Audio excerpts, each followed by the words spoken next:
The subcommittee will reconvene, and it's now my pleasure to recognize the Chairman Emeritus of the committee, the gentleman from Wisconsin, Mr. Sensenbrenner, who has done a lot of work in this area. Thank you very much, Mr. Chairman, and I want to commend you for holding this hearing so early in this Congress.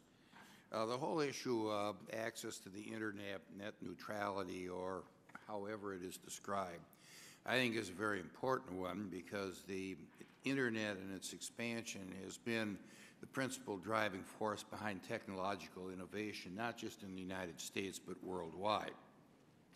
I am concerned that the type of regulation approved by the Federal Communications Commission ends up picking winners and losers. And frankly, it's not the job of the government to pick winners and losers. It is the job of the government to protect people against anti-competitive and monopolistic practices. And that's why I believe that the proper thing for the Congress to do would be to set aside the FCC's order and make whatever amendments to the antitrust law are necessary so that antitrust provisions can be effectively enforced. The other thing is that antitrust laws are supervised by judges, and that's the way it's been for 100 years. And that seems to have worked out fairly well in dealing with these issues, rather than either having the Congress do it or the commissioners of the FCC to do it. And I am just convinced, and have been for a while, that the road the FCC has gone down is not good for the Internet, not good for the people, and not good for competition.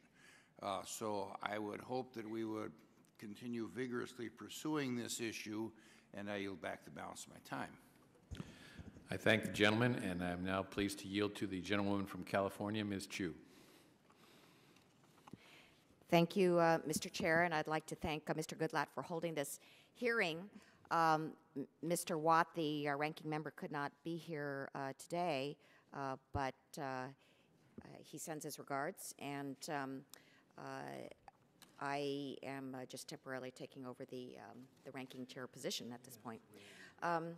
Well, today it's estimated that more than 1/4 of our world's population, or nearly 2 billion people, use the Internet.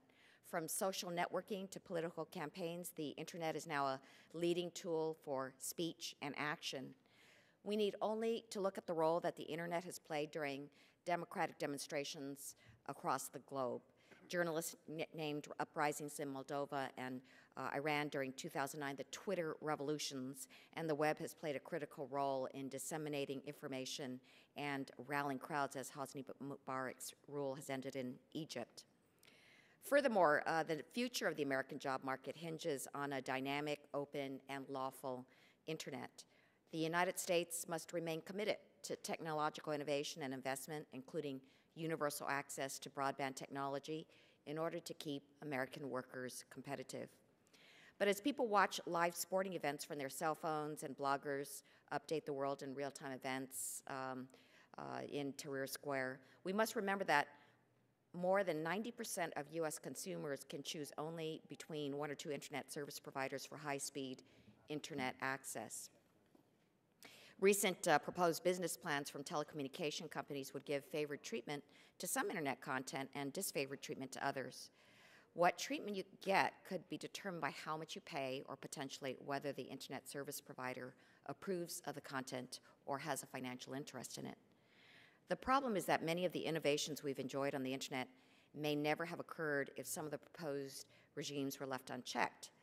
We would never have had a Google search engine or eBay auctions or Huffington Post blogs if pay-to-play had been our national policy. I'm concerned that if the U.S. government stands by and does nothing, we will find that only a handful of companies dictate where and how people access information on the Internet. So as we delve into this issue, we must remember that Congress and the executive branch must tread lightly. Nothing less than free speech and millions of jobs are at stake. I do want to emphasize that an open Internet can and must be a lawful Internet. Digital piracy has ravaged U.S. companies and cost America countless jobs. the Internet has also afforded anonymity for criminals who steal identities and exploit children. Network neutrality does not mean safe havens for piracy, child exploitation, or other Internet crimes. Network neutrality fosters fairness. Our colleague John Lewis, an esteemed poet Maya Angelou, a native of Mr. Watt's district, along with several others, are receiving the Presidential Medal of Freedom at a ceremony at the White House at this time, and this is why Ranking Member Watts cannot be here today. He regrets that he cannot attend and will submit his questions to the witnesses in writing, and he looks forward to additional hearings on net neutrality with officials from the FCC. I look forward to hearing from our witnesses today and to a meaningful discussion on today's topic. I thank the acting ranking member, and without objection, other members' opening statements will be made a part of the record. And before we introduce our witnesses, I would ask that they please stand and take an oath. Please raise your right hand. Do you and each of you solemnly swear to tell the truth, the whole truth, and nothing but the truth, so help you God? Thank you. Please be seated. Our first witness is Larry Downs, a senior adjunct fellow at the newly formed think tank TechFreedom. He is the author of 3 books and has held faculty positions at Northwestern University Law School, the University of Chicago Graduate School of Business, and the University of California, Berkeley, where he was Associate Dean of the School of Information and a senior lecturer at the Haas School of Business. After graduating magna cum laude from the University of Chicago Law School, Mr. Downs served as law clerk to the Honorable Richard A. Posner, Chief Judge of the United States Court of Appeals for the Seventh Circuit. Mr. Downs is an internet industry analyst and consultant who works primarily with technology companies to integrate emerging technologies into business strategy with a special emphasis on legal and regulatory constraints. His clients have included startups as well as leading global technology providers. His expertise in the legal business and regulatory environment of the internet industry strongly qualify him to testify at this hearing. After him, we'll hear from Mr. Brett Glass. All too often, the conversation in the Beltway, whether in Congress or at regulatory agencies like the FCC, becomes dominated by large interest groups with permanent DC-based lawyers and lobbyists to advocate for them. There's a tendency to think about these issues in terms of big businesses. But as FCC Commissioner Robert McDowell observed in his dissent from the Open Internet Order, many broadband providers are not large companies. Many are small businesses. The same is true of content providers and hardware companies. Many of the businesses who will be affected by the Open Internet Order are small. It is fundamentally important when settling policy to always bear in mind the effect of the rules made in Washington and what they will have on ordinary Americans and the small businesses that are the primary job creators throughout the country. That's why I'm pleased to introduce our next witness, Brett Glass of Laramie, Wyoming, to testify about the effect that he believes the FCC's Open Internet Order will have on his small business and other small businesses like his. Our final witness will be Gigi Sohn, president and co-founder of Public Knowledge, a nonprofit organization that seeks to promote openness, access, and the capacity to create and compete in all 3 layers of our communication system: the physical infrastructure, the systems, and the content. Ms. Sohn is the Senior Adjunct Fellow at the Silicon Flatiron Center for Law, Technology, and Entrepreneurship at the University of Colorado and a Senior Fellow at the University of Melbourne Faculty of Law Graduate Studies Program in Australia. She has been a non-resident fellow at the University of Southern California Annenberg Center and an adjunct professor at Georgetown University and the Benjamin N. Cardozo School of Law at Yeshiva University. We'll begin with Mr. Downs. Welcome. You may want to push the button on your microphone and pull it close. Thank you for inviting me here today. I commend the subcommittee for its prompt attention to the dangerous and illegal rulemaking of the FCC on December 23, 2010. The agency's report and order on preserving the open internet, passed by a bare majority of commissioners just as the 2010 lame duck Congress was about to adjourn, created new regulations for some broadband internet access providers. These new rules entomb into law one view of what some refer to as the net neutrality principle. Now, as an early Internet entrepreneur, I share the enthusiasm of all 5 commissioners, not just the 3 who voted to approve the new rules for the open Internet. I just don't believe there's any need for regulatory intervention to save this robust ecosystem, or that Congress ever granted the FCC authority to do so. As the report itself makes clear, the premise of looming threats to the open Internet that motivated these proceedings proved chimerical. The rulemaking process was unduly political and disappointingly obtuse. The order rests on a legal foundation the agency cannot seriously expect will hold up in court or in Congress. The result, regulations that no one, other than FCC Chairman Julius Genachowski, publicly supported. The report and order is deeply flawed. And as with any regulation involving disruptive technologies, the risk of unintended consequences is high. In its haste to pass something before the new Congress convened, the FCC has interfered with the continued evolution of this vital technology, preserving open Internet principles in the same way that amber preserves prehistoric insects by killing them. I want to highlight just a few of the fatal defects of the report and order. Number one, there was no need for new regulation. Despite thousands of pages of comments from parties on all sides of the issue, in the end, the majority could only identify 4 incidents in the last 10 years of what it believed to be non-neutral behavior. All 4 were quickly resolved outside the agency's adjudication processes. Yet these 4 incidents provide the majority's sole evidence of a need to regulate now. With no hint of market failure, the majority instead issued what it calls, quote, prophylactic rules it hopes will deter any future problems. But it's worth noting that the rules as adopted would, at most, only apply to 1 of the 4 incidents, which involved a small ISP alleged in 2005 to have blocked customers' access to voice-over Internet Protocol telephone service. If anti-competitive practices do emerge, existing antitrust enforcement mechanisms are in place to correct them. Indeed, these laws already provide adequate deterrence. Therefore, to justify their new rules, the majority preemptively and recklessly rejects the idea that a violation of the new rules requires proof of anti-competitive practices or demonstrable consumer harms, hallmarks of modern antitrust. All we can say charitably is that the majority is reserving to its future discretion a determination of what practices actually violate the spirit of the new rules. It's hard to think of a better example of an arbitrary and capricious decision. Number 2, exceptions reveal a profound misunderstanding of the open Internet. The report and order detail at least 16 significant exceptions, exclusions, and exemptions for current non-neutral network management practices the majority acknowledges are, quote, inconsistent with the open Internet first principles. In most cases, the inconsistent practices are exempted only because they've become entrenched and vital features of the online experience for consumers, with no harm to the open Internet. The long list should have made clear to the majority that network engineering has evolved beyond simplistic slogans of an open and neutral network.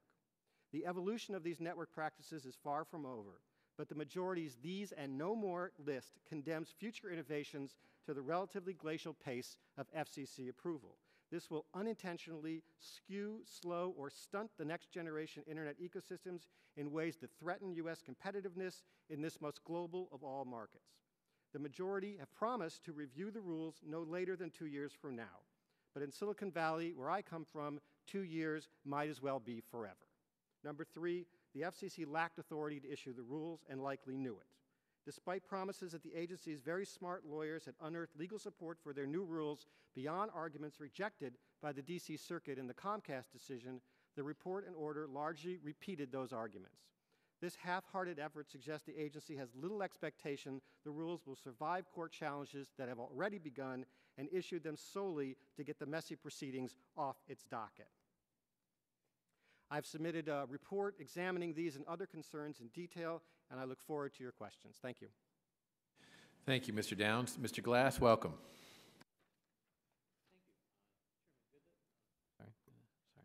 Chairman Goodlatte, Ranking Member Chu, members of the committee, thank you very much for inviting me to testify. It's a great honor for me to be the first of my relatively young industry to speak before Congress. To stay as close as I can to my allotted time, I'd like to offer you an abridged version of my prepared testimony, which I hope you'll enter into the record in full. First, some background. I'm an electrical engineer. I received my Bachelor's of Science from the Case Institute of Technology in 1981 and my Master's from Stanford in 1985. I've designed computer chips, written popular computer software, and penned more than 2,500 published articles. In the early 1990s, I moved from Palo Alto, California to the beautiful small college town of Laramie, Wyoming. Laramie is roughly the size of Stanton, Virginia. When I arrived, I discovered there was no ready access to the internet outside of the University of Wyoming campus, so I founded LARIAT, the world's first fixed wireless internet service provider, or WISP. LARIAT began as a nonprofit cooperative whose purpose was to teach, promote, and facilitate the use of the internet. Fast forward 11 years to 2003, the internet was well established, and the membership decided they no longer wanted to be members of a co-op. They simply wanted to buy good internet service from a responsible local provider. So the board prevailed upon me and my wife, who had served as caretakers of the network, to take it private.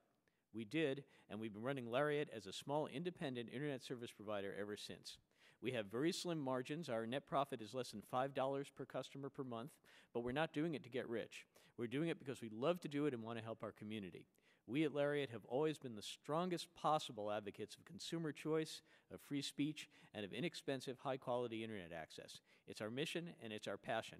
And while I now have more help, I still climb rooftops and towers to install internet with my own hands, to train my employees, and to check the quality of every job. Now, since LARIAT has started, the cable and telephone companies have also gotten into the broadband business. We compete gamely with them within the city limits, but our services, unlike theirs, extend far into the countryside. Other WISPs were started and set up shop in our town, forcing us to compete harder and innovate more. We estimate that there are now between 4,000 and 5,000 WISPs, as shown on the map in the written version of my testimony. WISPs now serve more than 2 million people and reach approximately 70% of all U.S. homes and businesses, including many with no access to DSL or cable.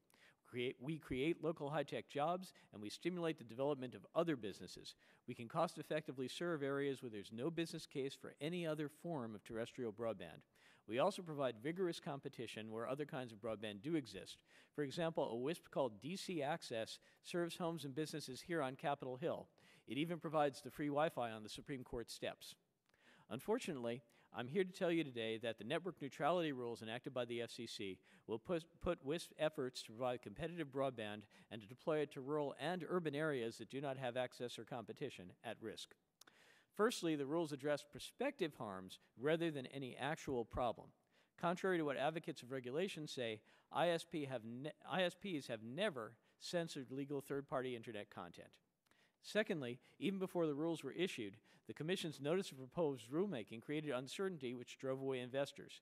The final rules are vague, permitting reasonable network management, but not fully defining what the word reasonable means. As Commissioner Robert McDowell pointed out in his well-written dissent, this lays the groundwork for protracted, expensive legal wrangling that no small business can afford. The rules also allow anyone, whether or not he or she has service from a particular provider, to file a formal complaint alleging violations. Even now, before the rules have taken effect, groups here in D.C. have filed complaints against Metro PCS for offering a great, affordable smartphone service plan which prohibits a few bandwidth-hogging activities. My own company could suffer a similar fate. Our most popular residential service plan comes with a minor restriction. It does not allow the operation of servers. Now, Mr. Chairman, most internet users would not know what a server was if it bit them, and they have no problem uploading content to a website such as YouTube for distribution. Business customers that do need to operate a server can obtain that capability by paying a bit more to cover the additional cost. But if the FCC decides against Metro PCS, we'll almost certainly be forced to shift everyone to the more expensive plan. We will therefore be less competitive, offer less value to consumers, and will especially offer less value to economically disadvantaged ones. We'll also hesitate to roll out innovative services for fear that the Commission could find fault with some aspect of them. For example, selling priority delivery of data, even for a new high-tech service such as telepresence, is strongly disfavored by the rules. This is like telling UPS or FedEx that they cannot offer shippers overnight delivery because it's somehow unfair to those who use ground service. Now, in my FCC filings, I urge the Commission to promote competition rather than requiring us to ask permission to innovate. But the majority rejected this approach in favor of onerous regulations which address a problem that does not exist. I therefore urge Congress, which is the ultimate source of the FCC's authority, to set things right. Rather than excessive regulation, which would extinguish small competitors like WISPs and create a duopoly that did require constant oversight, we should facilitate competition, crack down on anti-competitive tactics, and then allow markets to do the rest. Only by adopting this approach can we allow American small businesses to create jobs, innovate, and prosper while solving a very real problem, providing ubiquitous broadband access to our nation. Thank you. Thank you, Mr. Glass. Ms. Sohn, welcome. Chairman Goodlatte, members of the subcommittee, thank you for the opportunity to discuss the importance of network neutrality to protect consumers and competition on the Internet. An open Internet is vitally important to political and social discourse, commerce, innovation, and job creation in the U.S. Past actions by incumbent broadband Internet access providers have threatened the open Internet, requiring the FCC to set enforceable baseline rules. Contrary to assertions by incumbents that consumers enjoy competition when it comes to broadband Internet access and can simply switch providers, the FCC's National Broadband Plan reported that nearly 91% of all Americans reside either within a monopoly or duopoly broadband market. Given this reality, it is important that the subcommittee work to promote net neutrality to ensure competition on the Internet. In its competitive impact statement in the Comcast-NBCU merger, the Justice Department laid out how the competitive harms presented by the merger were matters of antitrust and how they warranted clear network neutrality protections. The DOJ recognized that online video distributors, OVDs, represent an emerging class of competitors to traditional multi-channel video service providers, MVPDs, like Comcast. Although new MVPDs have entered nationally, incumbent video service providers like Comcast remain dominant in their regions. Because OVDs are able to provide service in any geographic area, they are a source of direct competition to cable in the geographic areas in which it is dominant. At the same time, because the profit margins from subscription video are far greater than that of program distribution, Comcast and other traditional MVPDs have a strong incentive to interfere with nascent OVD competitors. Thus, the DOJ found that Comcast had a much greater incentive to prevent the emergence of rival video services such as OVDs, than it does to cultivate them as customers for video service. Comcast simply cannot hope to make up lost revenue caused by cable subscribers cutting the cord through the sale of programming to OVDs. Network neutrality rules, such as the conditions imposed by the DOJ on Comcast, work against this anti-competitive danger. While the DOJ was specifically addressing Comcast, these antitrust concerns apply across the broadband market. A customer may wish to cut the cord and drop the video subscription, but the monopoly or duopoly broadband Internet access provider also offering a video package will have the incentive and ability to prevent this by interfering with the delivery of online video. That same harmful incentives exist in the market for telephony. Just as the incumbent cable provider has a strong incentive to interfere with broadband delivery of competing video, the incumbent telephone provider has a strong incentive to degrade competing voice traffic. These harms are not speculative. There is a documented history of anti-competitive actions taken by broadband access providers. Aside from the Madison River and Comcast BitTorrent cases, AT&T has blocked several applications, such as Slingbox video streaming and VoIP applications like Skype, from its mobile network while permitting similar products to use its network. Cox and RCN both admitted to slowing or degrading Internet traffic, and despite claims that these practices were designed to handle congestion, neither provider disclosed their traffic management practices to subscribers. Despite proclaiming that they have no intention of ever actually blocking or degrading content, broadband Internet access providers include within their terms of service provisions that allow them to engage in precisely these practices.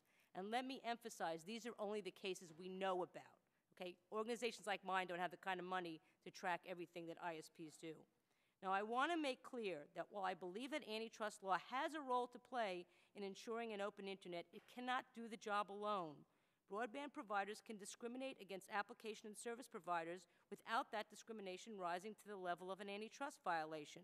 And, as the Judiciary Committee recognized when it introduced open Internet-related legislation in 2006, the Supreme Court's Trinco decision severely limits the applicability of antitrust laws to regulated industries like cable and telephone companies.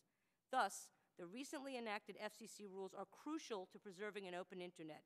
Public knowledge is deeply concerned about recent discussions in Congress to invoke the Congressional Review Act to repeal those rules. Should Congress enact a CRA repeal, the FCC's power to protect an open Internet, and not just the recently enacted rules, would be virtually eliminated. Mr. Chairman, through the years, the Judiciary Committee and this subcommittee have played a vital role in making certain that American consumers were protected by the vigilant enforcement of antitrust laws. This mission is now more critical than ever. As a DOJ analysis shows, Anti-competitive activities by large carriers have the potential to affect millions of consumers in what may be net neutrality issues or may not. We urge the subcommittee to keep a close watch on today's communications markets and to be alert to the kind of abusive market power that can affect consumers, companies, and the economy as a whole. I thank you, and I look forward to your questions. Thank you, Ms. Sohn. I'll now recognize myself to begin the questions. Let me ask each of you, how do you anticipate the open internet order of the FCC affecting the ability of startup companies that you advise to raise capital? I guess we're directing this to you, Mr. Downs. And have you already seen any effect? I have not seen any effect yet. Of course, the rules are very new, and there's already, as you know, 2 legal challenges as well as discussions in Congress about potentially disapproving of the order. But in general, I think it's quite accurate to say that the ability of my clients, particularly in the hardware business, to raise capital will be affected by these orders. The problem, of course, is there's a great deal of uncertainty. There was a lot of, the rules themselves are fairly vague, but of course all the exceptions and exemptions I mentioned in my opening statement make it very difficult to tell what is and isn't allowed as far as a network management practice, techniques for optimizing certain kinds of content or certain kinds of media. We don't know if in the future, if I invent some new network management technique, and of course they're being invented all the time, it'd be much more difficult for me to raise capital or for my clients to raise capital to pursue those kinds of techniques. I think it's safe to say particularly early stage investors will want the way they currently ask for, sort of patent stuff, they'll ask for approval from the FCC first. Is it fair to say that while there's always risk in investing in a business, particularly a new business, that with antitrust laws, you know the rules of the road, and you can consult an attorney, you can take into account what you think those rules are as you move forward. But with FCC regulation, you can look at the set of regulations, begin down that path, and while you're substantially invested in this new technology, this new idea, suddenly those regulations can be changed and you're in a situation where you are no longer a profitable investment. Yes, I think that's absolutely correct, Mr. Chairman, and it should also, I think, worth mentioning that the way the FCC implemented the enforcement provisions of its order, very, very broad. Any party has standing to bring a complaint, formal complaint before the FCC about any practice that it believes may or may not violate the net neutrality rules, even non-customers. And it's very difficult, of course, for anyone to know, if the internet goes slow one day, you don't know if that means somebody's, doing a net neutrality violation or if it's just slow because something is broken. But under the enforcement provisions of the order, the FCC will file essentially a full legal case and with discovery and everything that goes with it for any time a formal complaint is filed. And that, of course, is potentially disastrous. And the ability to raise capital as well as the ability to incentivize the development of new technologies would be affected the same way by the uncertainty created by FCC regulations. Yes, I believe that's so. Let me turn to Mr. Glass.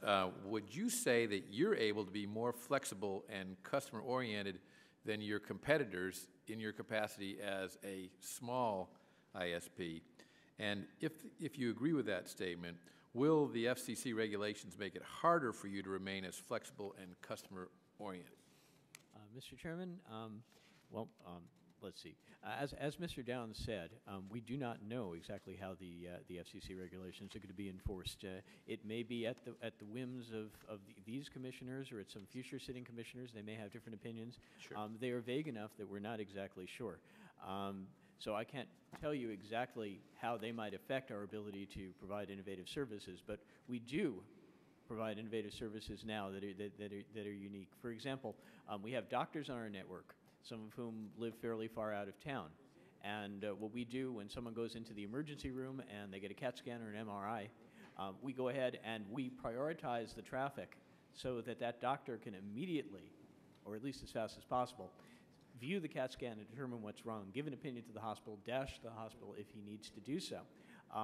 That sort of priority could arguably be in violation of the FCC's rules. We don't know, but they presumptively discriminate against that kind of prioritization.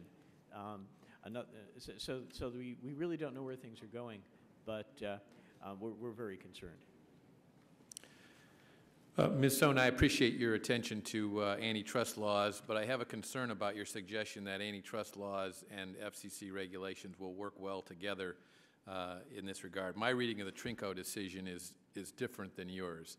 Quite frankly, my understanding of that decision is that if you have an industry that is regulated like the cable industry is regulated, like the telephone industry is regulated, then the Supreme Court said that in the Trinco case that you look less to antitrust laws. But here the point is that the FCC is not regulating the Internet now and should not be, and therefore the vitality of our antitrust laws would be stronger and more effective if we do not have additional FCC regulation of the Internet, which I'm very concerned is simply kicking the door open for the FCC to regulate this incredibly innovative development in our society and in our economy that I think has grown tremendously, become such a huge part of our economy because it has not been heavily regulated. You want to respond to that? Sure. Network neutrality is not regulation of the Internet. It is regulation of the companies that provide the on-ramps to the Internet, telephone and cable companies, and the FCC does regulate them. And that's why I'm very concerned that the Trinco decision really guts antitrust law, and that's why former Chairman Sensenbrenner introduced that law in 2006. Look, sure, but that law was designed to tweak our antitrust laws to make them more effective, and I would freely acknowledge that we need to look at what we need to do with our antitrust laws to make them effective in addressing what's going on the Internet, but not turn this over to a regulatory process that is very different than antitrust, which, as we just discussed with Mr. Downs, creates a lot more certainty in terms of investment, in terms of developing new technologies, than having the uncertainty of ever-expanding regulatory powers for the FCC, which I think, as I stated at the outset, are in violation of Congress's intent to begin with. I mean, look, I share your concern. I'm not for big FCC, regulating everything, regulating the Internet. My organization, probably to your dismay, brought the case that struck down the FCC's authority to implement the broadcast flag. So I share those concerns. But the problem is that even if the Trinco, let's set the Trinco case aside, and I would point you to a testimony that Howard Shalansky of the FTC did about the effect of the Trinco case on antitrust enforcement in this area, and Howard Shalansky is no fan of network neutrality. But setting that aside, there are places that are of concern to consumers and concern to edge companies like Facebook and Twitter and Netflix and Google that just won't be touched by antitrust law. For example, let's just say Verizon or Comcast wants Google to pay for a faster service or better quality of service. That's not something necessarily that is going to be covered by antitrust law. It's not as easy as a situation where AT&T blocked Skype, where you know that AT&T has a competitive interest in disfavoring VoIP. So there can be instances of discrimination that the FCC rules cover that antitrust law just does not. Mr. Downs, would you care to respond, or Mr. Glass? Well, Mr. Chairman, it is possible that, of course, a broadband provider may ask a company to pay more for more service. That's sort of the nature of competitive industries. It isn't necessarily a violation of net neutrality in the principle, and it's certainly not necessarily anything that would be considered anti-competitive or a demonstrable consumer harm. That's the standard for antitrust. I think that's the good standard. And the problem, as I said, with the FCC is that they didn't give us any standard at all. They said, we reject that as the standard by which we're going to enforce the anti-discrimination rule, but we don't know what standard they're going to apply instead. They just don't want people to be picking winners and losers on the Internet, but I don't want to leave that to the discretion of the FCC. Thank you. Mr. Glass? Yes, I would really like, it would be really wonderful for me because I do experience a lot of anti-competitive tactics, especially at the hands of the local incumbent local exchange carrier, to have some recourse under antitrust law. Right now, I'm forced to operate as if I don't. And actually, because of that, the best thing that I can ask government to do is enable competition, at least don't keep me from competing. I would like to see antitrust law fixed, however. Thank you. The gentleman from Michigan, Mr. Conyers.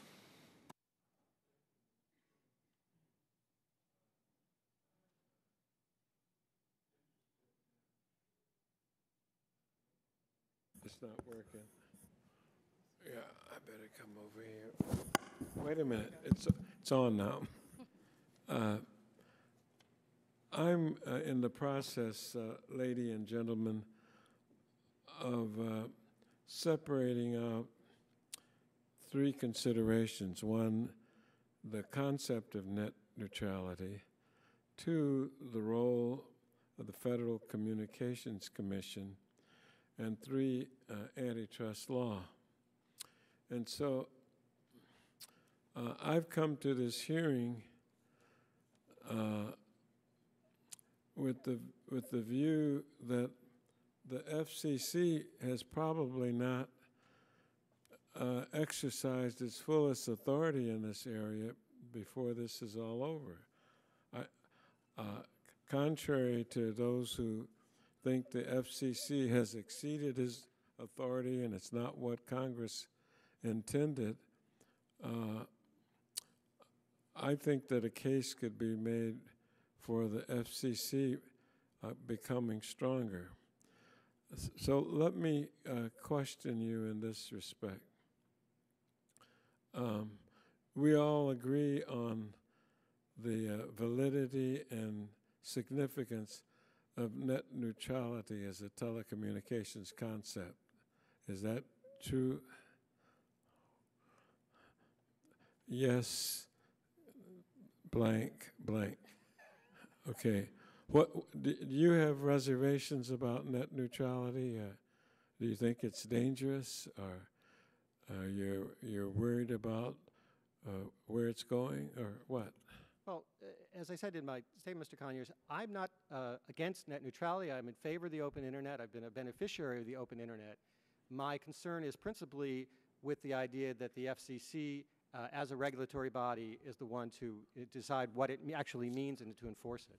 Well, I'm not talking about the FCC. That's number 2 on my list. I'll get to that. But you seem reluctant to just come out and say you're for net neutrality. No, I've said it. I have written. You are, that okay. I'm in favor of net neutrality. All right, fine. But I've had to kind of tease it out of you. What about you? Can I get a straight, okay, yes, I'm for it answer? Mr. Conyers, I would love to be able to give that sort of a response. The Yeah. problem is that if you even look at Wikipedia, there are 3 or 4 different definitions of net neutrality under that one heading. Well, you take the one that you want. Would you like net neutrality as you would define it? I would like to see net neutrality if it means freedom from anti-competitive tactics. I would not like to see it if it means onerous regulation or micromanagement of innovative companies that are trying to do things with. Well, I'm talking about the concept itself. I'm not talking about who's running it and how it's being managed. I don't mean to put words in your mouth, for goodness sake, heaven forbid. But I seem to, from you two witnesses, I seem to sense that there is some hesitation about just coming out and say, net neutrality is a good thing and I'm glad it's here. I mean, you start telling me about the FCC and who's regulating. I'm just asking you about net. Everybody isn't for net neutrality. And I suspect that I'm not a psychiatrist, but deep down, do you have some reservations about net neutrality? You can say yes if you want to. I think I do have reservations. All right. Very good. Now that's what I'm trying to get at. Now, Professor Downs, deep down, don't you have some reservations about net neutrality? No. Well, if net neutrality is a political term, yes. If it's an engineering term, no. Okay. Well, let's see. Okay. Now let me ask the gentle lady witness. Where do you come out on this net neutrality? I am a stalwart supporter of net neutrality. My organization does not think that the FCC's rules went far enough, although we're willing to live with them. They are rules of the road. We believe, as the Commission does, that the companies that provide the on-ramps to the internet, they are either a monopoly or duopoly in 90% of this country, should not be able to pick winners and losers. Well, now, let me raise this, since my time is just about gone. You fellas did a good job on making me work so hard to get a yes and no answer. But last question, Mr. Chairman, if I might. On the question of antitrust, do all of you agree with me that antitrust is a very difficult thing to prosecute? There are certain standards and levels, and antitrust in the Department of Justice has been going down for decades. We don't get much of that anymore. Does that statement ring positive with you? Well, I don't think if you asked companies like Microsoft and Intel if they think antitrust has gone down, they would say no. Yeah, but I'm asking you. No, I think certainly in terms of the technology industry, antitrust has been applied more than it had been before, and often, I think, with dangerous consequences. Well, there wasn't any industry before. What do you say, sir? And from the point of view of a small business person, I don't know if I will ever have recourse to antitrust, but I would love to be able to avail myself of such remedies. Mm-hmm. Yes, ma'am. Well, I agree with you 100%, and particularly when it comes to regulated industries like broadband internet access providers, the Trinco and Credit Suisse cases have completely eviscerated antitrust enforcement. Thank you, Mr. Chairman. I thank the gentleman. The chair recognizes the gentleman from Pennsylvania, Mr. Marino. Chairman, I have someone that I have to meet here shortly. Could I reserve my time, and when I get back, if I have questions, ask them? Absolutely. Thank you. We will do that. And now the chair turns to the gentlewoman from California for her questions. Thank you, Mr. Chair. Well, some would suggest that current antitrust law is sufficient to protect consumers with regard to access to the broadband. Ms. Sohn, you seem to imply that both the Department of Justice and the FCC have a role to play in protecting net neutrality. If the FCC were stripped of its ability to enforce net neutrality principles, would the Department of Justice have the ability to prevent broadband providers from discriminating among internet content?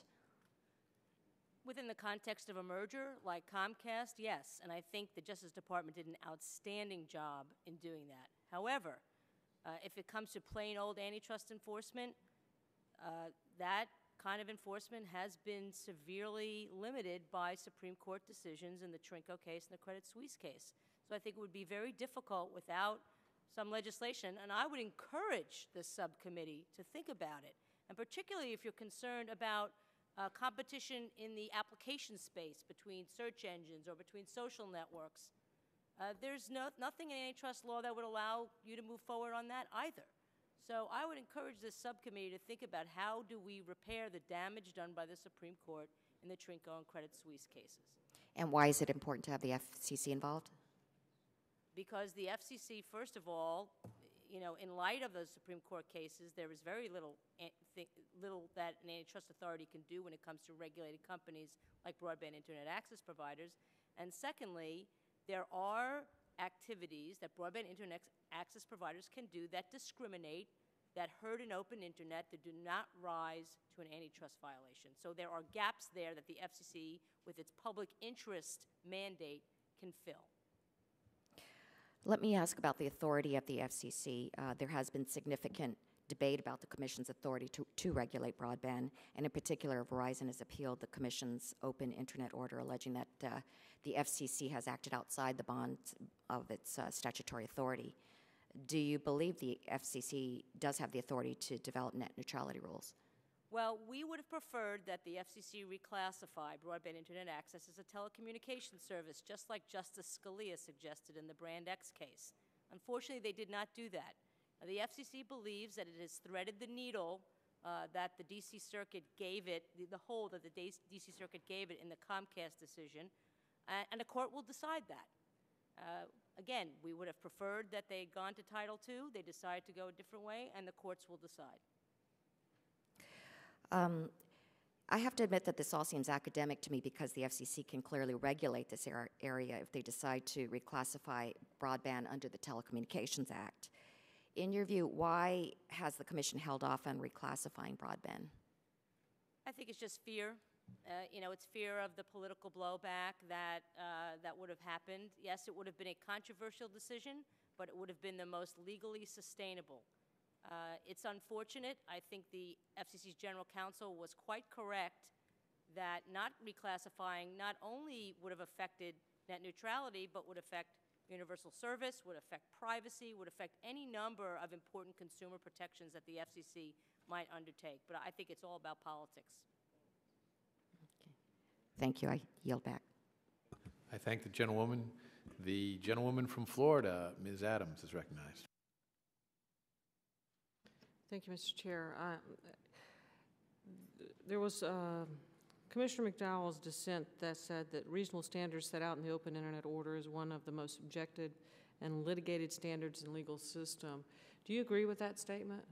Could you repeat that? I didn't quite understand that. I didn't quite. The observation in Commissioner McDowell's dissent that the reasonable standards set out in the Open Internet Order is one of the most subjective and litigated standards in our legal system? That's absolutely correct, because under Title II of the Communications Act, again, the place where I would prefer the FCC to go, what is prohibited is unjust and unreasonable discrimination. So the good thing about had they decided to go there is that you have years and years of precedent. Now they've set this new standard, reasonable network management, which I don't think is as onerous as my colleagues, but however is going to have to undergo a whole new set of adjudications.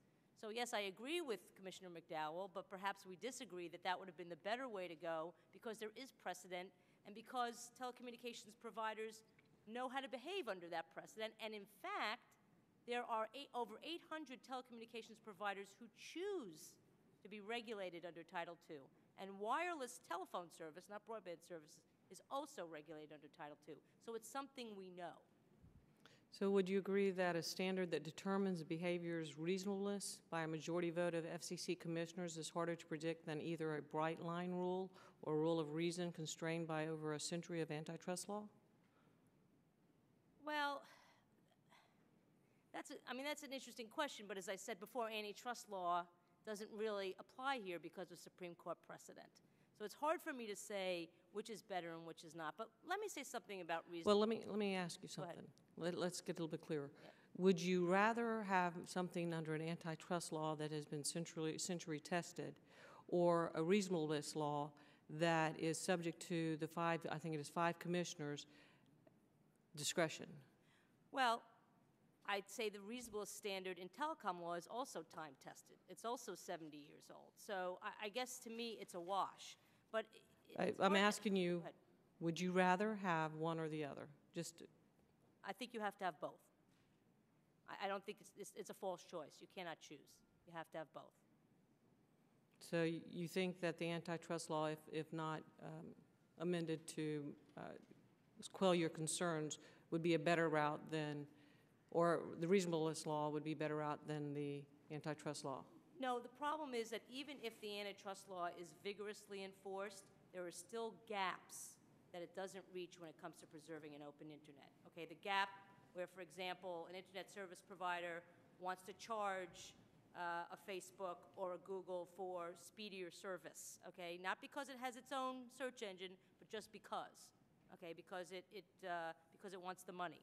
That isn't really covered by antitrust law, okay? And that's something that can come under the FCC's public interest standard. So the problem is the gap, and that's why it's not fair for me to say I like one better than the other because you have to have both. Mr. Glass, you look like you would like to answer that. I guess that what I'm concerned about is that there are 5 commissioners on the FCC. The appointments are usually political and partisan.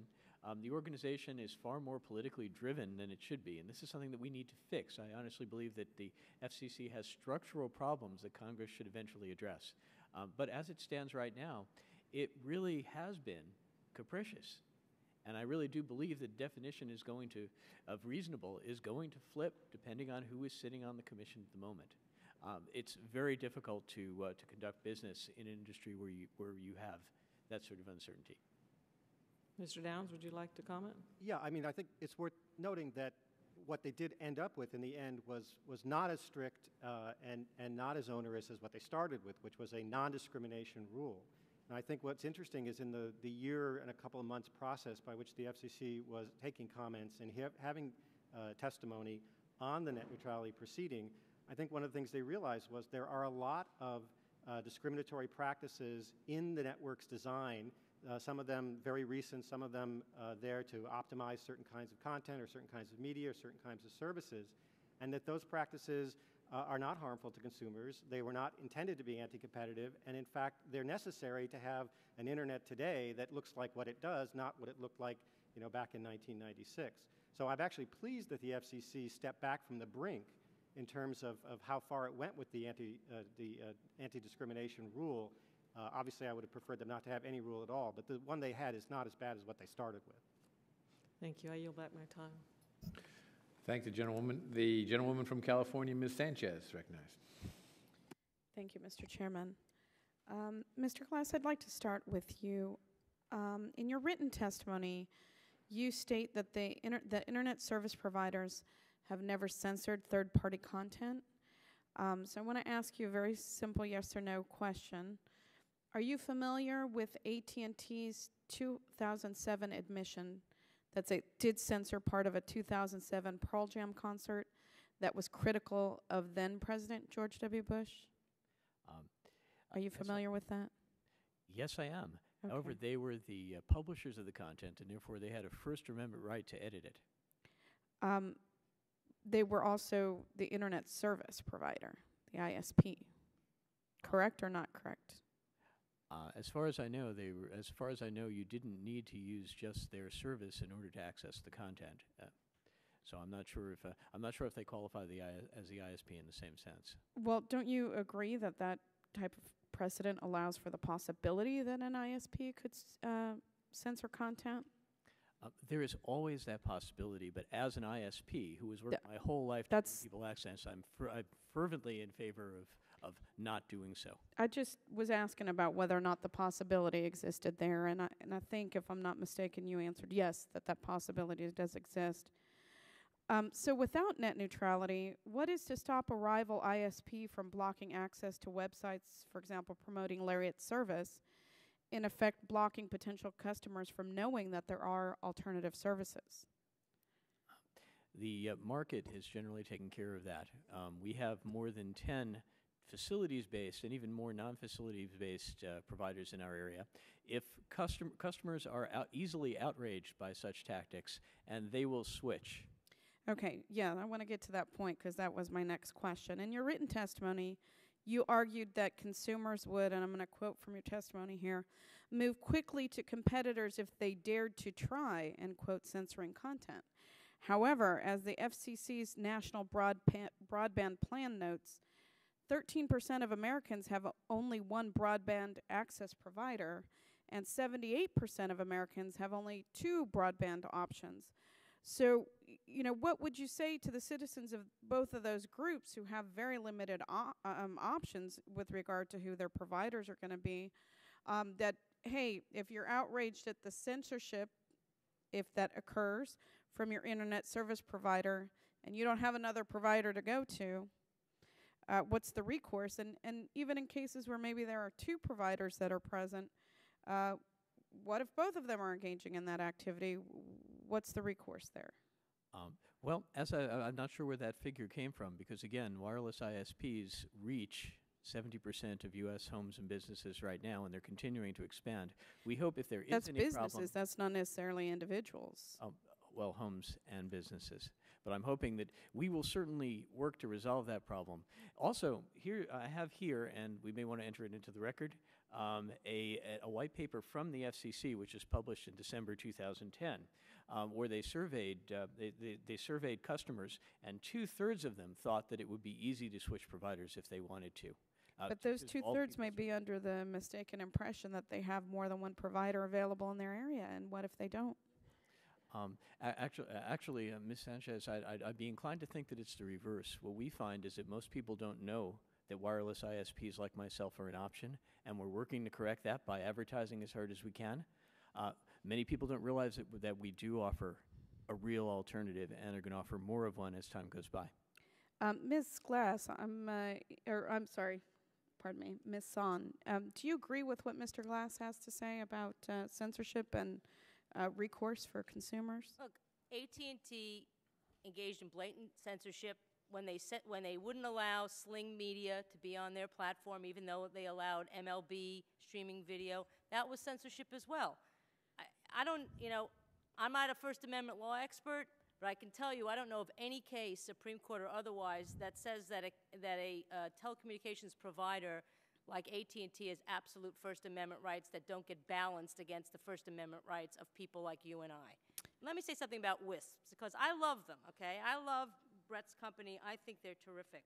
But by nature, they're niche players, they're enterprise-oriented, and they operate mostly where there aren't spectrum congestion problems, okay? In many places, they serve as hotspots, and if you look at Brett's, Mr. Glass, excuse me for being too familiar, but if you look at his own website, it shows you the guaranteed downstream capacity, and for residential areas, it's 256K, 384K, 384K, 512K, 768K. That doesn't even meet the definition of broadband that the FCC has put out. So I admire his service. I'd love to see him compete and compete and compete, but to say that they measure up to a Comcast or to an AT&T or even a broadband wireless service is just not the case. I thank you for your answer. And Mr. Chairman, I have additional questions, but I will submit them in writing in the interest of time, and I yield back. I thank the gentleman. I am now pleased to recognize the gentleman from California, Mr. Issa. Thank you. Mr. Glass, sometimes being around here for a while actually has a benefit besides sitting on the top row. Wasn't it roughly 8 years ago that the world gold standard for high bandwidth was 256 set by Korea when they came out with universal 256 broadband? So how many years are you behind the bleeding edge of broadband typically? In other words, when will you be at T1 speeds in your rollout? Mr. Issa, we're not behind T1 speeds now. The only reason why we offer lower tiers, and by the way, the FCC standard for broadband until recently was 200K, meaning that every one of our services met the old standard. Thank you. They moved the goalposts. But in any case, we can do far more. However, due to anti-competitive behaviors relative to special access, in other words, the way we get our broadband from the internet, our bandwidth is very, very expensive. The reason why you see those rates on our page is going down to those levels is simply because the broadband is the bandwidth is so expensive that people don't want to pay more to get more. We would love to give them cheaper broadband. We're working on it, but unfortunately, right now, due to those anti-competitive tactics, that's what we can offer for that price. Let me just go through a line of questioning, and I may go around to different people. But, Mr. Glass, today, with the bandwidth you have available, if I had a small to medium-sized business and no other access and I wanted to run a VoIP enterprise system at my business, you would, by definition, I assume, be prepared to just treat me like any other bandwidth and interrupt me all the time and have voice go up and down? Or would you give me assured service and priority so that my voice traffic was reliable and predictable and quality? Actually, this is one thing, Mr. Issa, that we do differently from other ISPs. Other ISPs don't give you a guaranteed minimum speed on your connection. Our company does that for every customer, whether it's residential or it's business. And we can go to quite high speeds as long as the customer is willing to purchase the bandwidth. I have right here a... okay, so you don't have a bandwidth limitation, as earlier was said off of that sheet. There's some sort of a misunderstanding. You can deliver high bandwidth, assured service, and you do. Absolutely. Okay, Ms. Sohn, going back to you, with the FCC sticking in the middle of something that has been growing virtually exponentially, providing services such as hundreds or thousands of simultaneous VoIP connections, something that wasn't even thought of outside of a Cisco in your building system a few years ago. What is it the FCC brings incrementally to this process, in your opinion? What is it they're going to do better than what's been happening the last decade? They're going to provide clear rules of the road to ensure that consumers are protected, that they can access any website, any application, any content they want. It'll bring certainty, and not just certainty for consumers. But okay, well, I'll assume that that's exactly what they're going to provide. So are they going to guarantee me that I can take all of the bandwidth available at the maximum speed that it's given to me by the carriers? In other words, if I have a 15 MIP download, they're going to guarantee that I can take all 15 at all times, right? No, I don't think so. Okay, so right now, to sort of, I don't want to sound like O'Reilly, but let me be a little bit here. You're my guest. You're doing a great job. Right now, if everybody wants to take the maximum speed, of course, the system crashes or it slows down. So assured bandwidth with some form of metering and prioritizing, in your opinion, wouldn't you say that's in the interest of the consumer? In other words, if I need my voice traffic to actually keep going, even while somebody else is trying to download 10 movies simultaneously, don't I have an interest in it? And how is the FCC going to do a better job than what was already in place? So, first of all, what the FCC is doing really is keeping the status quo in place. And I think that's really, really important here when people talk about the FCC's imposing network neutrality. Okay, so I'll take your answer as the status quo. Mr. Dahls, since I only have a few moments left, if they're keeping the status quo, if the growth has been exponential and it's been done without the FCC, how am I from the dais to understand what the benefit is to this grab by the FCC during a recess? Yeah, frankly, Mr. Gus, I see no benefit to what the FCC is doing. I see only harm, and the harm is, again, as I said, the potential for them to slow down the process by which these things will continue to improve, and new services and new network management engineering will be introduced into the network over time. The only thing that's going to happen is that will slow down or worse. Thank you. Thank you, Mr. Chairman. Yield back. It's now my pleasure. This is a California-centric thing here. This is the right. third woman from California I'm pleased to represent. And we're going to give you a lot more. I mean, this is important to California. It sure is. The rest of the country, too. But we're glad to hear from Californians, including the gentlewoman from Silicon Valley, Ms. Lofgren. Thank you very much. And before I ask my questions, I would ask unanimous consent to make some testimony from Consumers Union a part of the record. Without objection. And I'm glad we're having this hearing. As we have listened to the testimony, I think it's important to recall that something like 96% of Americans have a choice of only 2 wireline ISPs. And if that were not the case, we'd probably have a very different set of circumstances that face us.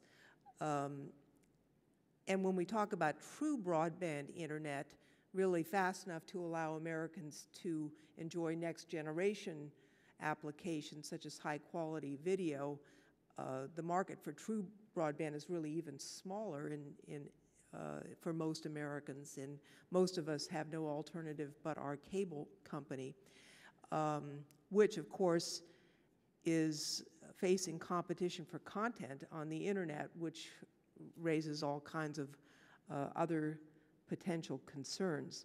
Now, Ms. Sohn, I thank you so much for being here today. You've been a witness many times before the Judiciary Committee.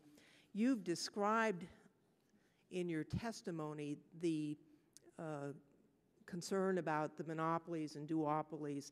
I'm wondering, can you give us a comparison on what we're facing here with, say, another first world area, say Europe? Do they have greater competition yes. there? Yeah, in almost every international comparison that you see, the U.S. is 15th, 25th as far as speed and value is concerned. And that's because we took our regulatory system that we had in the 90s and the early aughts, and we got rid of it, okay, when the FCC reclassified broadband internet access as an information service instead of a telecommunications service.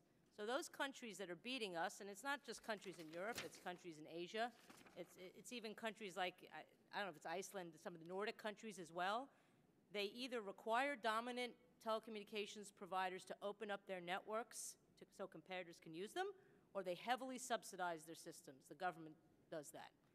I'm not necessarily a big fan of the second one since I'm a taxpayer, but I'm a huge fan of the first one. And if we were to go back to Title II, we could go there, and I think it would be a great boon to American consumers because prices would go down, choice would go up. I don't know, I remember the narrowband world, I'm old, you know, the dial-up world, I'm old enough to remember that. Me too. In that era, American consumers had a choice of 13 internet service providers, 13. And now you're lucky if you have two. Even here in DC, I only have a choice of 3. I'm still waiting for Verizon Fios to It's awesome, I have it. hit my street. I mean, maybe that's an invitation if anyone from Verizon is listening. Now, the competition in other countries that has true broadband, how did they get that? Is it just the regulatory scheme? The regulatory scheme is different. We decided here that we're going to let the free market flourish, and what's happened as a result is competition has, you know, sunk to where it is right now, where you have monopolies and duopolies. Now, people have suggested, and I think it's even been discussed here today, that some of the issues really are not amenable to antitrust remedies. And I think somebody said, you know, you might be able to charge Google, for example, a special fee for traveling on your network. Now, frankly, Google could afford it.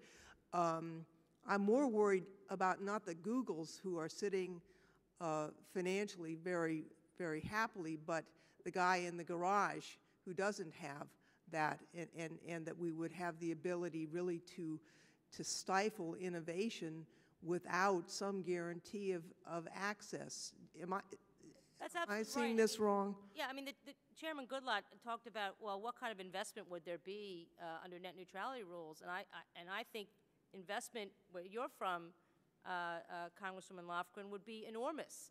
Investment in the next Twitter, the next Netflix, the next Facebook. That's who we really care about here. You're right, Google can take care of itself, but imagine if 10 years ago, Larry Page and Sergey Brin had gone to a venture capitalist and said, well, I'd like you to fund this new crazy search engine idea I have, but you know, AT&T and Verizon are asking me to pay for transport. The VC would say, see you later, I'll invest in something else. So it's really the next great innovation, like the ones that were used in Egypt in order to, you know, stir democracy. That's what I'm really concerned about. I would just note, and it is necessary, especially with the growth of video on the net. There's going to be some crunch time here as we catch up. But my understanding, the rule does not forbid reasonable network management or non-discriminatory, pro-competitive management of the resources. And I guess what I'm hearing is that is not as well defined as it needs to be, and that may be correct. I mean, it may be we need to have some closer definition so everybody knows what that means. And if that is the takeaway from this hearing, I think we will have achieved something. I thank the gentlewoman. I thank the chairman for yielding. The gentleman from New York, Mr. Reed, is recognized. Thank you very much, Mr. Chairman. Thank you to each and every one of the witnesses that are here today. Being relatively new to this body and to this committee, I will say that I have a preference for witnesses that come from the front line, the people that are out there day in and day out. Not to mean any disrespect to the think tanks and the academic world. We listen to them and enjoy their information. But I want to have a conversation with you, Mr. Glass, because you were out there, from what I can see in the testimony. And since I'm on the other side of the coast from California to New York, but the part of New York that's a rural part of New York, we're in Western New York. And in your testimony you provided to us, it talks about, I think there's a clause here, unfortunately I'm here to tell you today that the network neutrality rules enacted by the FCC will put wireless ISPs' efforts to provide competitive broadband and to deploy it to the rural and urban areas that do not have access or competition at risk. I want to clearly understand what brings you to that conclusion. Can you summarize that for me? Well, Mr. Reed, there are several reasons why it would cause problems for us. The first is that it would discourage investment. We've had investors, even when the notice of proposed rulemaking came out, way before the rules were issued, we had investors who were very concerned. One fellow actually very dramatically clapped me on the back and said, "The feds are here, guy. The small businesses like you aren't going to be able to play anymore. Why don't you go sell your business instead of asking for capital from me?" The second problem is the uncertainty of what we were allowed to do and what we can't do. We don't have freedom to innovate anymore without asking permission. And the third thing is the potential for censure by the FCC and serious penalties if someone who isn't even our customer comes along and complains, and we have to either defend ourselves and buy expensive lawyer time, or potentially be fined. Well, as a lawyer, I can understand that bill and that concern, and I always go after the frivolous lawyers because they give us all a bad name. And the defense cost of being a small business developer myself, that's a risk of business. So I appreciate that firsthand information. Mr. Downs, in your testimony, you indicated something about the risk of unintended consequences on this report and order out of the FCC is high. What are those unintended consequences? Can you clearly articulate those for me? Well, it's very difficult to articulate unintended consequences, but we certainly have a lot of history, not just with the FCC and not just with the federal government, state governments as well, who have passed laws trying to regulate certain problems, sometimes very specific problems, say, child pornography or indecent speech or other kinds of identity theft, spam, and so on, where the legislation, because the process of legislating is relatively slow to the speed with which things change in terms of technology and especially the internet, by the time the legislation is passed, even with the best of intentions, it winds up certainly not solving the problem intended to solve, and in fact opening up the door for unintended types of uses where regulatory agencies or local prosecutors will use that law to prosecute or to try and interfere with behavior that they don't like, but which was not actually what the law was intending. So my concern, particularly here with this rule, is again that because the FCC has said these are the only exceptions that we're going to allow to the neutrality principle, these are the only network engineering practices we think are acceptable, even though they're inconsistent, that the unintended consequence here will be a slowdown in the innovation of new techniques that we desperately need to keep the growth that we have. Thank you very much. Ms. Sohn, do you see any unintended consequences on the horizon? I mean, unintended consequences, I understand, is hard to articulate and identify, but we've been regulating many industries for history or long periods of time. Do you see any similar situations where the unintended consequences could flow out of these types of actions? Well, look, you can always have unintended consequences, but I do think that my fellow panelists are exaggerating them. And let me tell you why. First of all, both of them say, well, there have been hardly any documented incidences of discrimination, so what's the problem? Well, if then that's the case, then you're not going to have hundreds of complaints. Now, my organization was one of the organizations that brought the complaint against Comcast for throttling back BitTorrent. That took an awful lot of work, okay? And the FCC rules say you have to make a prima facie case. So even if you give standing to everybody, not everybody has the expertise, and I can tell you my organization doesn't have the resources to represent everybody, okay? So I think that unintended consequence is a little overwrought because it's really, really hard to bring a legitimate complaint. And what would you rather have class action suits? Would you rather have the states take care of it? I mean, class action suits were brought against Comcast in California and in Florida.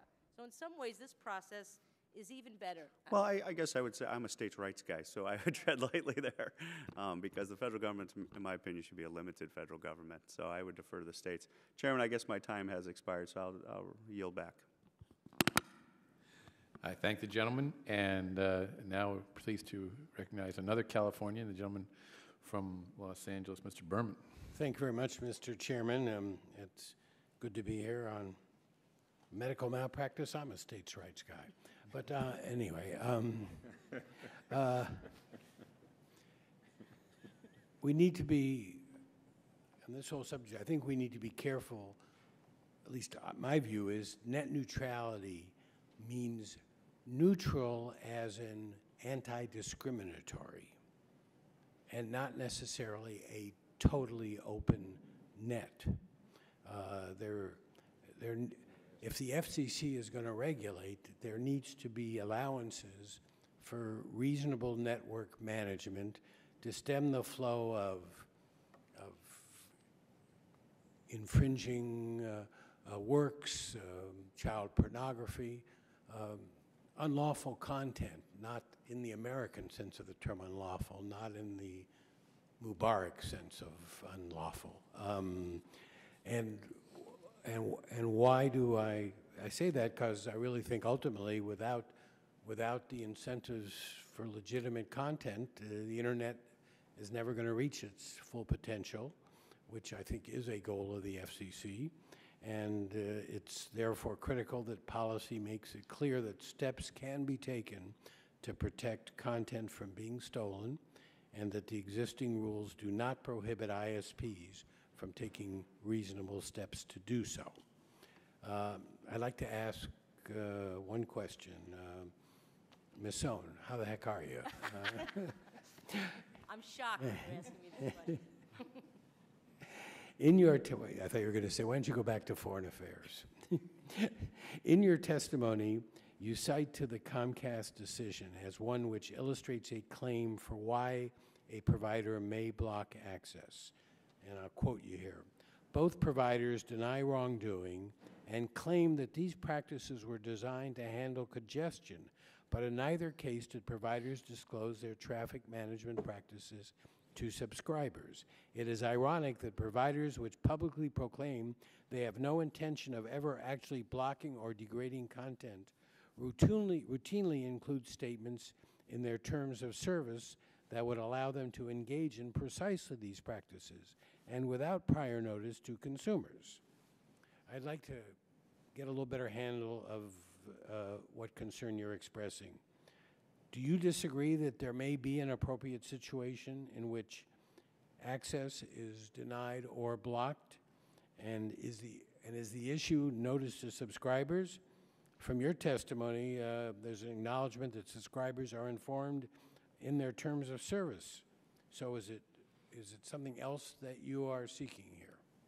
So both former ENC Chairman Waxman and the FCC, I think, wisely decided to take matters of network management, that is making the network flow properly.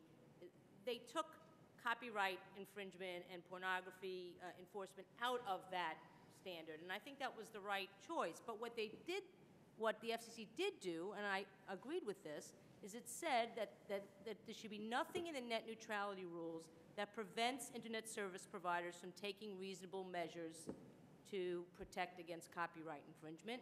And it also said that nothing in the net neutrality rules should prevent the enforcement of net neutrality laws. Of intellectual property laws. Sorry, I misspoke. So the point there is that ISPs, if they engage in reasonable measures to enforce copyright, would be well within the net neutrality rules. And as I understand today, content providers and and ISPs are talking about what those reasonable measures should be. So it's not network management in my mind, because that's about making sure that there's no congestion, but nothing in the FCC's rule would prohibit something like that happening. I'm not a fan of blocking. I'm certainly not a fan of ISPs throwing customers off the network, although they do have that ability to do that under the Digital Millennium Copyright Act if they are adjudged to be infringers. But I'm not concerned that the network neutrality rules would prohibit reasonable measures to ensure that copyright. So you're telling me that if my concern about net neutrality rules is that it will be interpreted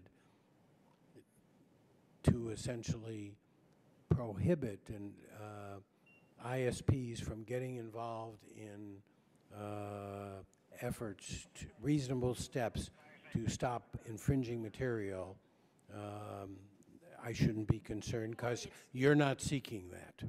It's right there in the order. In fact, I mean, I don't want to be boastful, but I helped to negotiate that language. I guess I am being boastful, so. But no, you should not worry. Well, that's the kind of thing you can boast of any time.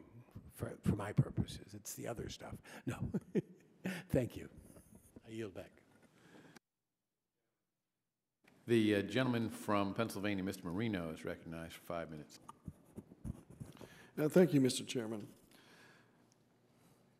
I guess I'm going to pose this question to all three of you, but Ms. Sohn, we'll start with you. If the FCC gets involved here, would you agree with me that it needs an entirely additional level of administration?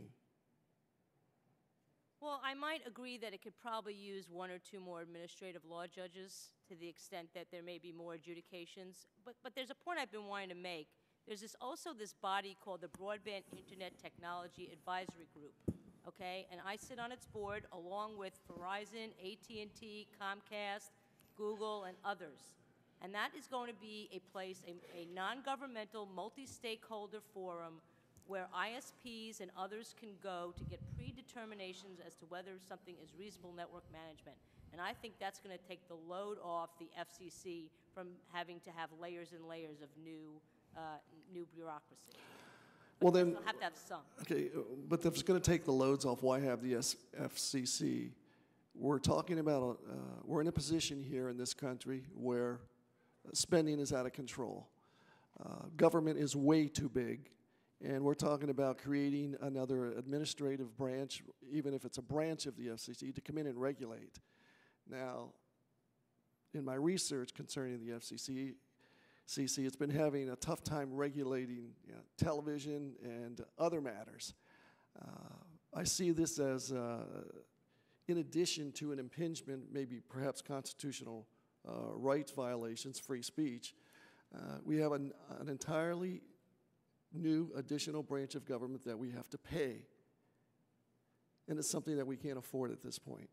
Well, look, the BTAG can't enforce rules, all right? It's not a government entity, all right? It is a multi-stakeholder group that's only purpose is to tell ISPs whether, according to good engineering technique or common engineering technique, something's a reasonable network management or not. You still need a government agency to enforce rules of the road. So you need both. I don't disagree with you. We don't want to bloat government, bigger than it is already. However, yes, they may need to shift some resources to ensure that they only have, I think, 1 or 2 administrative law judges, which is crazy, given they have adjudications in other places. So they're going to need to add a few people, but I don't see it becoming a huge, more bloated than perhaps it already is. Well, I've heard that before with the federal government. Let's just start out with 2, and then a year later it's 222. And if we're going to apply and hire more administrative law judges, I would be forced to argue that there are other areas where we need administrative law judges, but you and I disagree on that. Mr. Glass and then Mr. Downs, would you care to respond? Well, Mr. Marino, I think that I've actually expressed this in writings that I've made online. One of my concerns is that the push for network neutrality regulations at the FCC has diverted it from other pursuits which are more important. The FCC, after it published the National Broadband Plan, laid out a calendar that said that certain things were going to be done during 2010. And because it was spending so much time and energy and money on addressing network neutrality, there are goals that it set for the 3rd quarter of 2010 that it has not yet gotten to. So I am very concerned that it wasted a lot of the Commission's resources. Okay, Mr. Downs. Yes, no, I certainly agree with that, particularly in terms of spectrum reform, which is another matter altogether. But look, I think it's important to understand that the FCC has been out of the business of regulating the Internet in any respect since 1996. Right. And one of the things that's clear from the proceedings of the last year is that the FCC, and I don't mean any disrespect to the very hardworking staff of any sense over there, but they just don't understand technologically what's happened in that intervening period. If they're going to start enforcing reasonable network management practices, the engineering expertise will have to come up significantly from where it is. And I agree with Ms. Sohn that BTAG has great potential to assist them if they, of course, listen to the recommendations of BTAG. But in order for them to actually enforce these provisions, they're going to have to do things we don't necessarily like, which is look very closely at a lot of Internet traffic to see if, in fact, discrimination is happening or if it's just, the speed is happening because the speed is happening. How's my time, Mr. Chairman? Just quickly, Well, I'd like each of you to address, and we'll start with you, Mr. Downs, on the issue of the constitutionality or lack thereof, particularly pertaining to free speech. How do you see the FCC, if it does have control and authority, drawing that line between the two? Yes, well, so, the report and order sort of hedges its bets and contradicts itself in some sense, because the FCC does recognize that under the Constitution, and in particular under Section 230 of the Communications Act, Internet service providers have the ability to shape content in many meaningful ways. So they haven't, outright said, they're going to stop that practice, but they, at the other hand, they said we don't see ISPs as typically being speakers, and at the same time they recognize that under the Constitution and 230 they do have certain rights. Quickly, Mr. Glass, please. Mr. Marino, I don't believe that it's a First Amendment issue. There may be some Fifth Amendment issues, I think, possibly here, in that if conforming to these rules cripples our network, then it may be considered regulatory taking. Okay, and Ms. So I'm not sure what kind of speech a broadband internet access provider actually is engaging in, but that's my point. Okay, well, no court that I know of has ever, said that the owner of the infrastructure has an absolute First Amendment right. And to the extent that the courts have addressed it, it's always been balanced against the rights of the public to receive information. The classic case is the Turner case. It's an old case, but it still is the leading precedent in this area, which said that cable operators had to carry over-the-air broadcast stations because the public had the right to see free over-the-air broadcast TV. Don't you see an onslaught of additional litigation? And there already is. And we don't need more.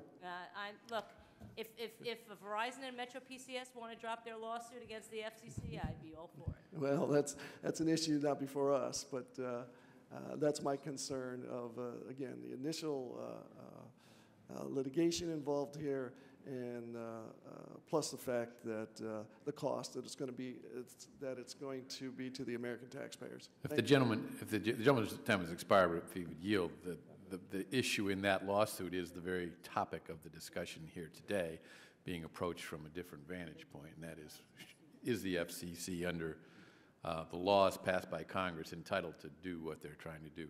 It's now my pleasure to yield to the fourth woman from California, Ms. Waters.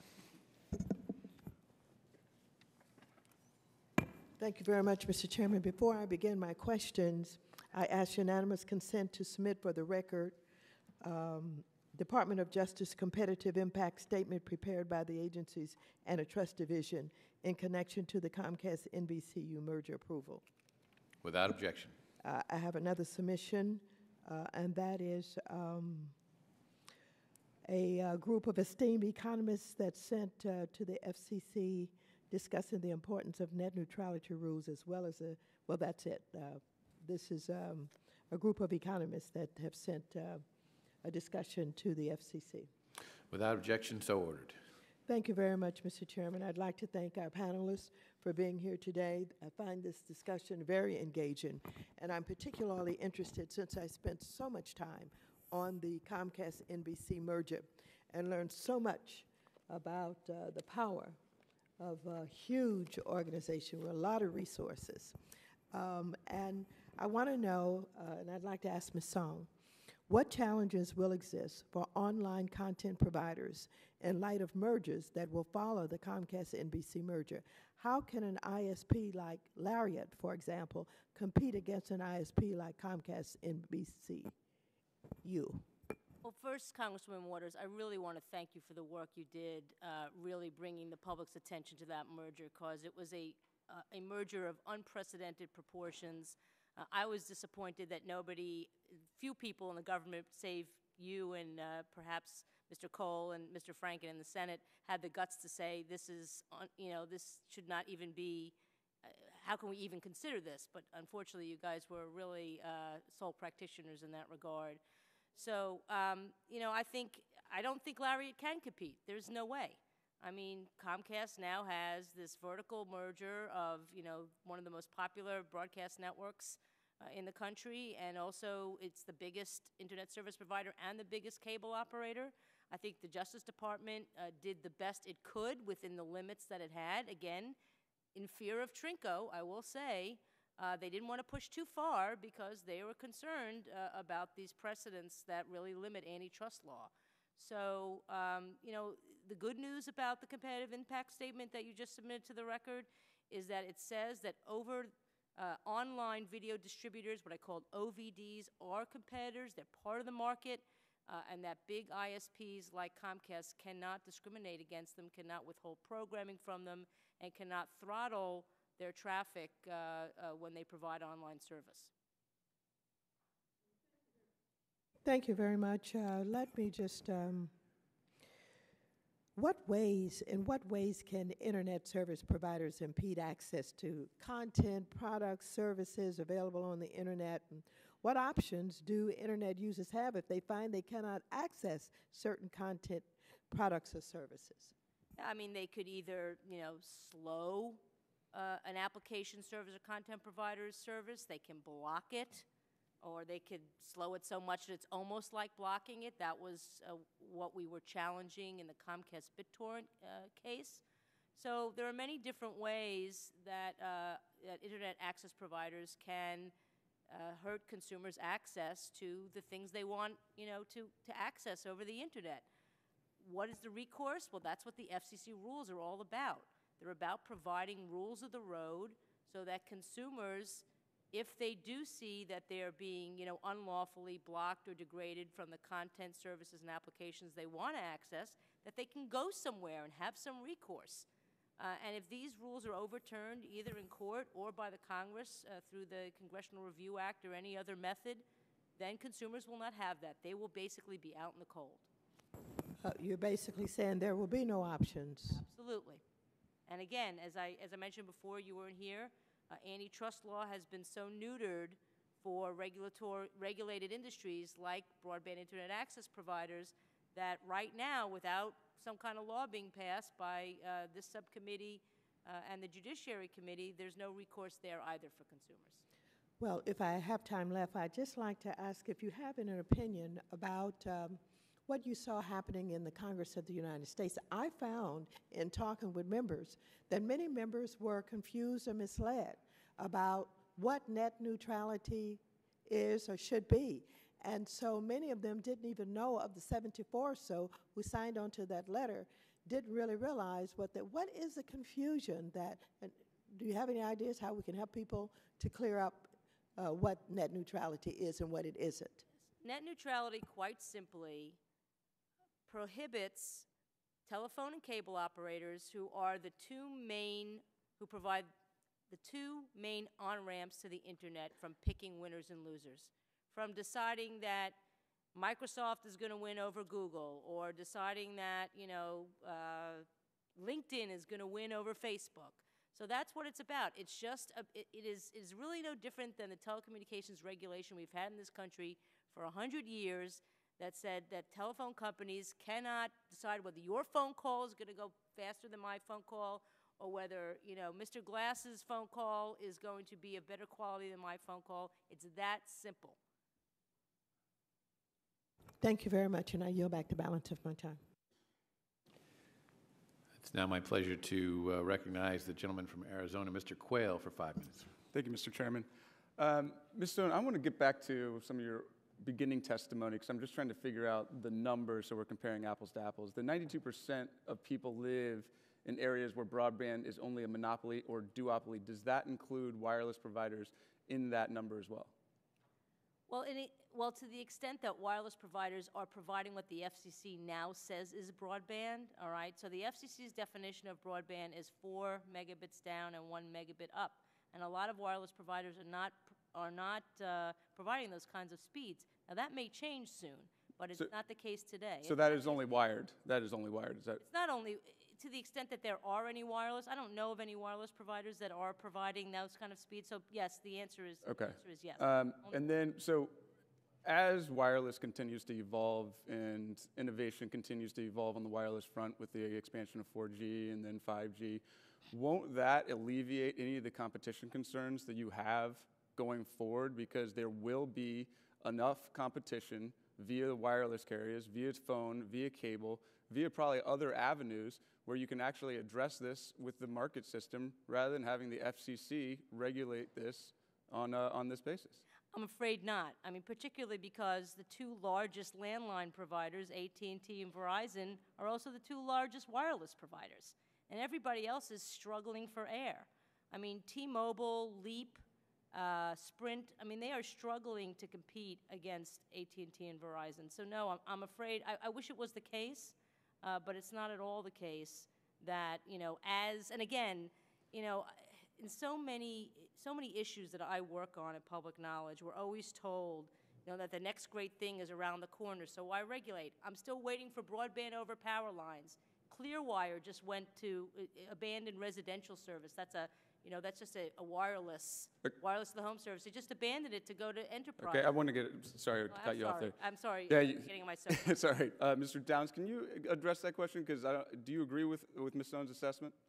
Only in part. I mean, it's true that the statistics that Ms. Sohn and some of the other members have cited from the National Broadband Plan, that was a reference to wireline broadband.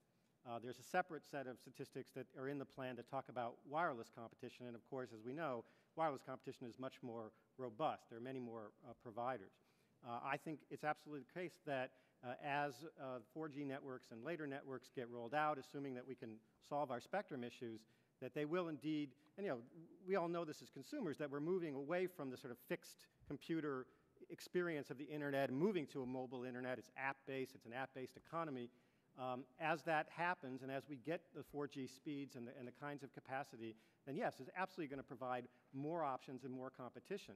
And it is true that, in fact, one of the most promising technologies, particularly for the rural areas who may today have no option, is broadband over power line. And I would reference my written testimony where I point out that the FCC has been delaying and interfering with the ability of BPL providers to do experiments. So if, in fact, what the FCC wants is more competition, they really ought to be more supportive of new technologies rather than holding them up. Okay. And Mr. Glass, Ms. Sohn was talking earlier about innovation within internet companies, saying Facebook, Twitter, you know, that we can do. Now, how would the open internet order deter other companies like yours from expanding and upgrading their services? Because it seems like it would be a lot of capital-intensive improvements that you do that could just fall by the wayside to somebody else. Well, Mr. Quell, actually, we're involved right now in some very capital-intensive upgrades. This radio that I have here in my hand, we're deploying these. These allow access to the internet at 54 million bits per second. And we can attach these to an antenna, put it on your house, and you can get up to that speed. There is a question of cost still, but we're working on that very heavily. The big problem that we see is being able to raise capital. As I've mentioned before, if people believe that we're little guy and we're unduly impacted by regulation, that's what's going to hurt. When we just recently expanded our network, and as a matter of fact, we're in the process of completing the expansion now.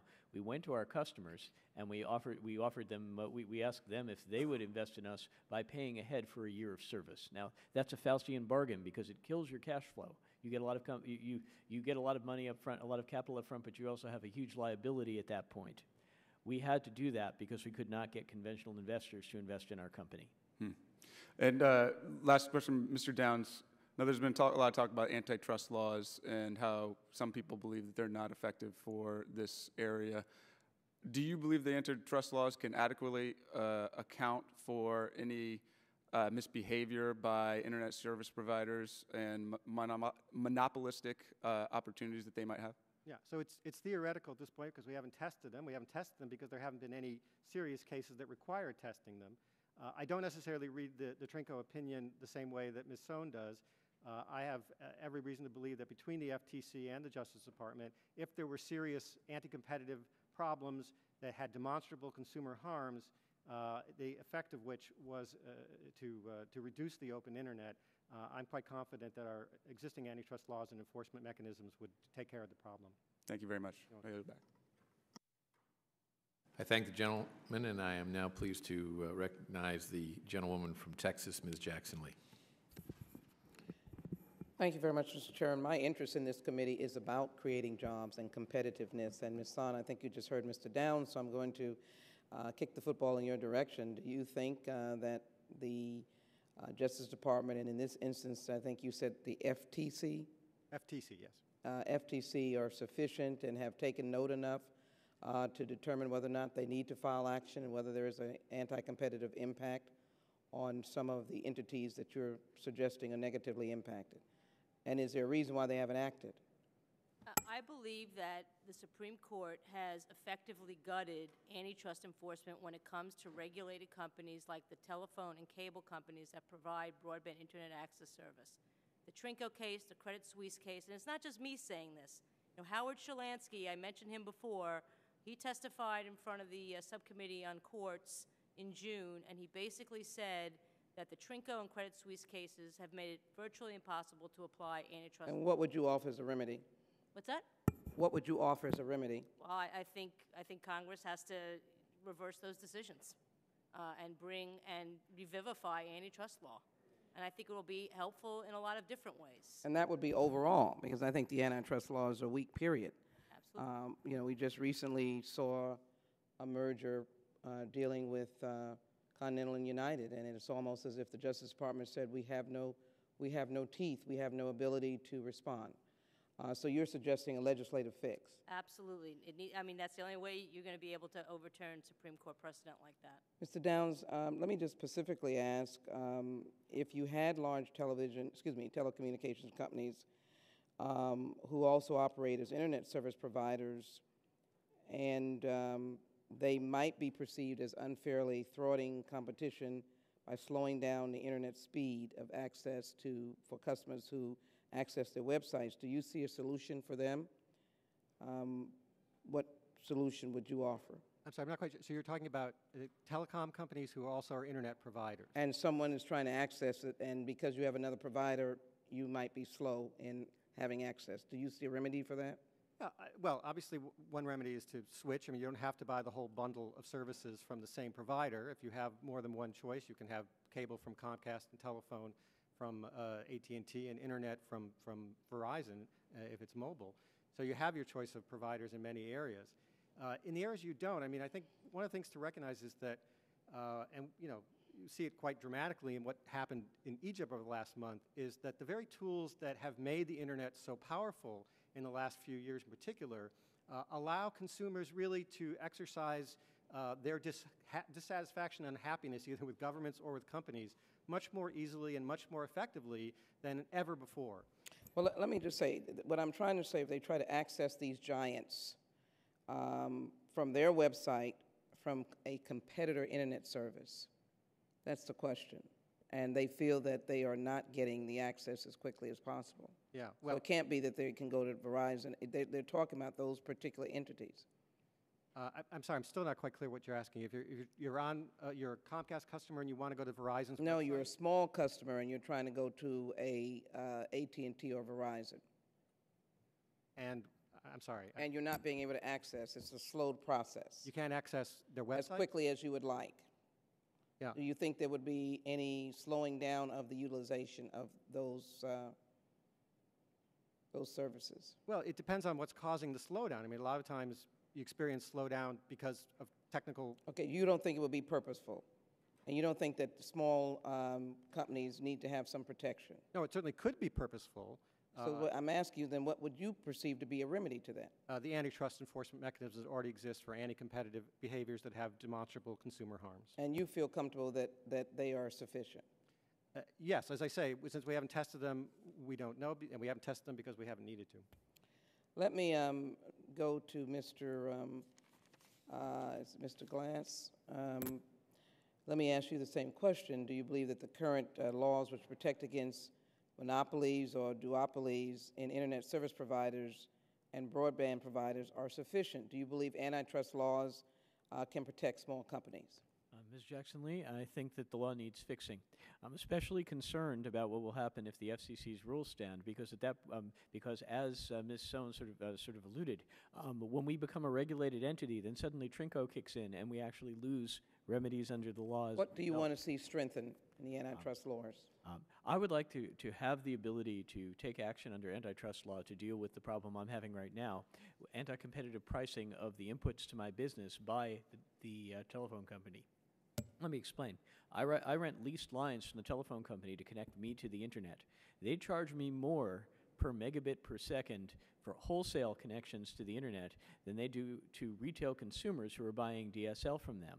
As a result, they're trying to make it impossible for me to be competitive and also be profitable. I'd like to be able to take action about that, but I currently do they argue that you're in an area where it's difficult to serve? Do they make that kind of argument?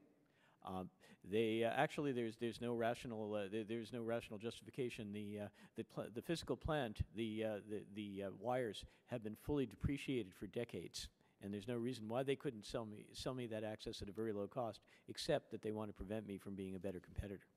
Mr. Chairman, I just want to conclude by just making a point to you, if I might. We have had the privilege of serving on this committee in past Congresses, and frankly have had these hearings. I would make the argument that we want to see competitiveness. We like large companies, we like small companies, but I wonder whether or not we in the Judiciary Committee are going to be the only ones that might raise this concern, and whether our collaborators on Energy and Commerce will not, and whether or not we'll be able to move forward in trying to answer some of the concerns and still balancing the commitment to competitiveness and providing jobs that our larger companies do provide. And with that, I yield back, Mr. Chairman. Well, I thank the gentlewoman for her comments, and I look forward to working with her on just that very objective. And it's now my pleasure to yield to the ranking member of the subcommittee, the gentleman from North Carolina, Mr. Watt. Thank you, Mr. Chairman, and let me start by expressing apologies to the chairman and to the witnesses for not being here earlier, and thanking Mr. Conyers and Ms. Chu for substituting for me. I had to go over to the White House to the Presidential Medal of Freedom presentations. One of my constituents, or somebody that lives just outside my congressional district, was being honored, so I needed to be there, along with John Lewis and Stan Musial and Yo-Yo Ma and Warren Buffett and some other people. But I didn't need to be there for those reasons, but I needed to be there for my constituent. I had thought I would not ask questions, but just sitting here listening to the questions that got asked, I got provoked to ask a couple of questions. Somebody was talking about somebody providing broadband over power lines. Who in the world is doing that, and who would have the incentive to do that in today's market? I mean, is anybody actually doing that? Yes, it's been a technology that's been in development. Sorry, you can't hear me? It's been a technology that's in development for quite some time. Is anybody doing it, though? Yeah, there are a number of companies who are doing trials with it. It's very attractive for rural customers because the infrastructure is already in place. They already have electricity where they may not have high-speed internet connections, or they can't get mobile for obvious reasons. So it's, in fact, a very appealing technology, but so far it has not been commercially successful. And would the FCC's order have some impact on that one way or another? I mean, would it disincentivize it, or would it have any impact on it at all? Well, the BPL providers would be subject to the same rules as any other internet service provider, assuming they're offering broadband speeds, which is what they are doing. My point was just that up till now, the FCC has not been particularly helpful in encouraging this new technology, and in fact has been criticized by the courts for rulings that have slowed down the deployment of that technology. There's a concern that it interferes with ham radio operators. I thought you all wanted the FCC to get out of the way. Get out of the way of the broadband over power line, yeah. You want them in some things and out of other things. Okay. All right, I got you. That's what most people want. They want what they want, and then they want them out of the way when they don't want what they want. So let me just ask a general question, all three of you. I don't know how you promote competition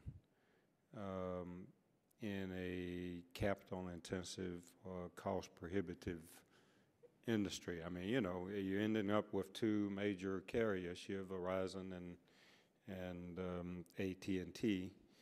I mean, a lot of our private enterprise is becoming more and more concentrated, just because, I mean, it's just these in many ways are utilities, and the capital costs are so heavy.